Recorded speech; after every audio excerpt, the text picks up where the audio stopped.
आखिर योगी ने ये क्यों कहा कि वो एक योगी हैं और वो उनका राजनीति जो है वो एक फुल टाइम जॉब नहीं है।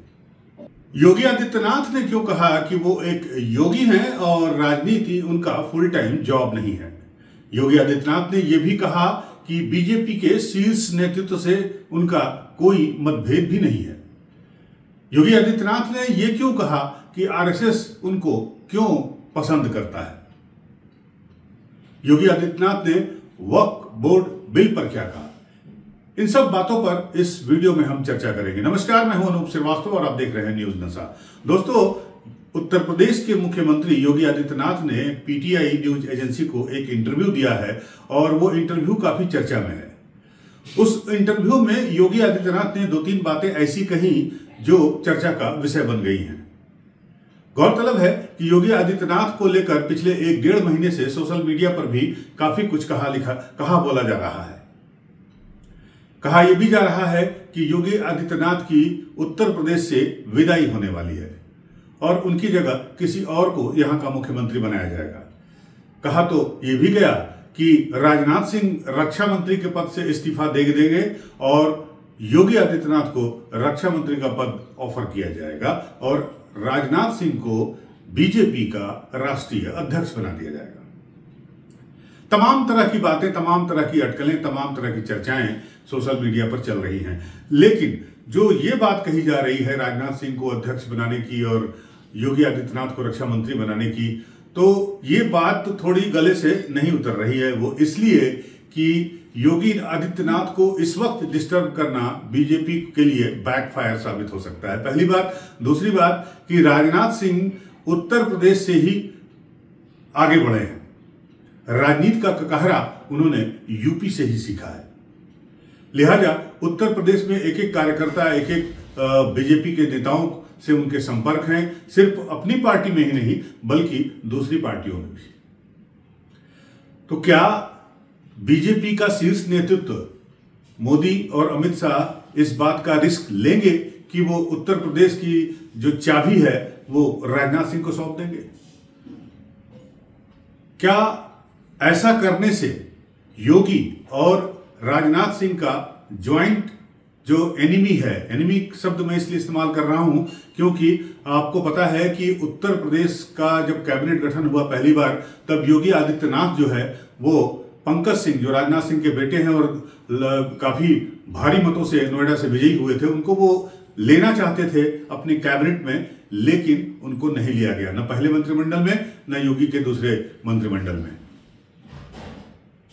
उनकी जगह तमाम ऐसे नेताओं को मंत्री बनाया गया जो संभवतः मेरी नजरों में उस काबिल नहीं है। ये फैक्टर काम करेगा, नहीं काम करेगा? क्या ये बात जो है राजनाथ सिंह को अच्छी लगी होगी? दूसरी बात कि राजनाथ सिंह के यूपी में आ जाने से और योगी के यहां से हट जाने से दोनों के कॉमन जो है एजेंडे पर एक ही बात होगी। मुझे उम्मीद है आप मेरी बात को समझ रहे होंगे। तो ये चर्चाएं आम है और ये बात कही जा रही है, लेकिन सवाल उठता है कि आखिर योगी ने ये क्यों कहा कि वो एक योगी हैं और वो उनका राजनीति जो है वो एक फुल टाइम जॉब नहीं है। आगे योगी ने यह भी कहा कि आरएसएस उन्हें क्यों पसंद करता है। क्यों पसंद करता है ये बताएंगे हम आपको, आप बने रहिए इस वीडियो के अंत तक। जब उनसे सवाल पूछा गया कि आरएसएस आपको क्यों पसंद करता है, तो योगी ने बड़ा ही शानदार जवाब दिया, जिसको आप कूटनीतिक जवाब भी कह सकते हैं। यह योगी ने कहा कि आरएसएस एक राष्ट्रभक्त संस्था है या संस्थान है जो कि देश की सेवा में लगा हुआ है बगैर किसी सरकारी सपोर्ट के या सहयोग के। चूंकि आरएसएस देश की सेवा में लगा है, इसलिए आरएसएस उन लोगों को पसंद करता है जो अपने देश की सेवा कर रहे हैं। बहुत गहरा अर्थ छुपा है दोस्तों योगी आदित्यनाथ के इस बयान में कि क्यों आरएसएस उनको पसंद करता है। साथ ही साथ उन्होंने ये भी कहा कि जो लोग इस रास्ते से हट गए हैं, आरएसएस उनको सही रास्ते पर लाने की सद्बुद्धि भी देगा या दे रहा है। तो निश्चित रूप से योगी आदित्यनाथ ने इस बात को स्वीकारा कि आरएसएस के वो पहली पसंद है। जैसा कि ये भी चर्चाएं आम हैं। साथ ही साथ वक्फ बोर्ड पर योगी आदित्यनाथ ने कांग्रेस को घेरा और कांग्रेस के बारे में उन्होंने कहा कि कांग्रेस अपने कुकर्मों के चलते आज इस मुकाम तक पहुंची है। वक्फ बोर्ड जो है वो भ्रष्टाचार का अड्डा है। अब इस बिल के आने से इसमें ट्रांसपेरेंसी आएगी। बात हिंदू मुसलमान की भी की गई योगी आदित्यनाथ से, तो योगी आदित्यनाथ ने कहा कि हमारी सरकार में यानी योगी गवर्नमेंट में यूपी में किसी भी तरह का भेदभाव नहीं बरता गया है। कांवड़ यात्रा की तुलना नमाज से करने पर योगी आदित्यनाथ भड़क गए और उन्होंने कहा कि कांवड़ यात्रा की तुलना नमाज से नहीं की जा सकती है। जिस तरह से हिंदुओं की कांवड़ यात्रा सड़कों पर निकलती है, उसी तरह से मुस्लिम लोग जो हैं, जो यूपी में रह रहे हैं, उनकी यात्राएं भी, धार्मिक यात्राएं भी निकलती हैं, चाहे वो मुहर्रम का जुलूस हो या कोई। उन्होंने खुद इंटरव्यूअर से यह सवाल पूछा कि क्या यूपी में मुहर्रम के जुलूस नहीं निकलते हैं? क्या जो धार्मिक परंपरागत मुस्लिम के जो जुलूस हैं उनको रोका गया है? योगी ने कहा कि रोक सिर्फ इस बात पर है कि ताजिए की लंबाई कम करिए। कभी कभी क्या होता है, कई बार ऐसा हुआ है कि हाई टेंशन तार से को छू जाने की वजह से हादसे हुए और उसमें कई ताजियों वाले कोई जान भी गई जो उसमें शामिल हुए। साथ ही उन्होंने ये भी कहा कि हिंदुओं की जो कांवड़ यात्रा निकलती है उसमें भी डीजे की आवाज पर, डीजे की साइज पर प्रतिबंध लगाया गया है। तो यूपी में हिंदू और मुसलमान को दोनों को एक समान भाव से देखा जाता है।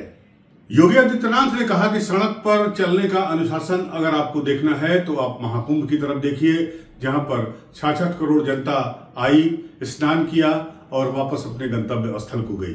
कहीं कोई किसी प्रकार की छेड़खानी, मारपीट, अपहरण या चोरी की घटना नहीं दर्ज की गई।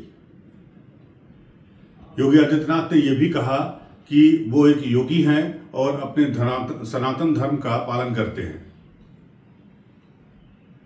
धर्म सुरक्षित है तो देश सुरक्षित है, या देश सुरक्षित है तो धर्म सुरक्षित है, और धर्म सुरक्षित है तो सबका कल्याण का रास्ता भी खुलता है।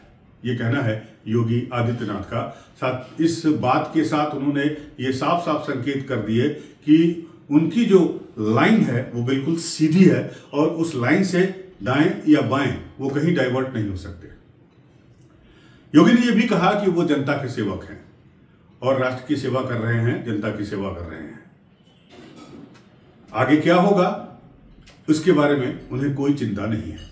बहुत सारी बातें इस इंटरव्यू में योगी आदित्यनाथ ने कही, लेकिन मुख्य बात यही थी कि शीर्ष नेतृत्व से अपने मतभेद की खबरों को उन्होंने खारिज किया और उन्होंने ये साफ किया कि अगर शीर्ष नेतृत्व से उनका मतभेद होता तो क्या वो अपने पद पर बने रहते।